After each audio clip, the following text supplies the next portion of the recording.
ये कहानी है एक कपल की जिनका सपनों का घर ही उनका सबसे बड़ा दुष्स्वप्न बन गया। तो ये कहानी है रुद्र और समारिया की और उनके 13वीं मंजिल वाले उस फ्लैट की। कहानी शुरू हुई कॉलेज से, फिर हुई शादी और अब दिल्ली में एक नई जिंदगी। उन्होंने दिल्ली की एक पॉश हाई राइज बिल्डिंग में अपना सपनों का 2 BHK फ्लैट ले लिया। फ्लैट नंबर था 1302, 13वीं मंजिल पर। शुरुआत में तो सब कुछ परफेक्ट था। फिर एक रात करीब 2 बजे किचन से आई एक अजीब आवाज ने समारिया की नींद तोड़ दी। किचन का हाल देखकर वो हैरान थी, पर रुद्र ने कहा, अरे हवा होगी, और बात टाल दी। लेकिन ये तो बस शुरुआत थी। अब चीजें समारिया के लिए ज्यादा पर्सनल और डरावनी होने लगी थी। उसे महसूस होता जैसे कोई उसके बालों को, कंधे को छू रहा हो। वो खुद पर शक करने लगी थी। रुद्र को अब भी यकीन नहीं था, पर एक दिन उसकी ऑफिस की चेयर अपने आप पीछे खिसक गई।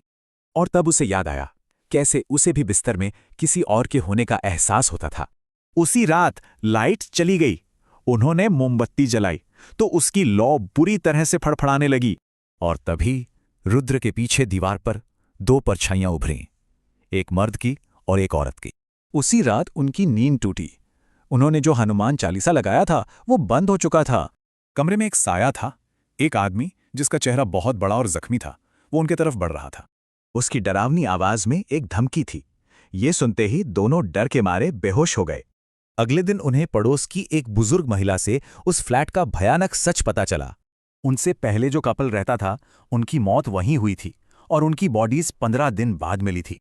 ये सुनते ही दोनों ने फौरन घर छोड़ने का फैसला किया, पर वो साये उन्हें जाने नहीं देना चाहते थे।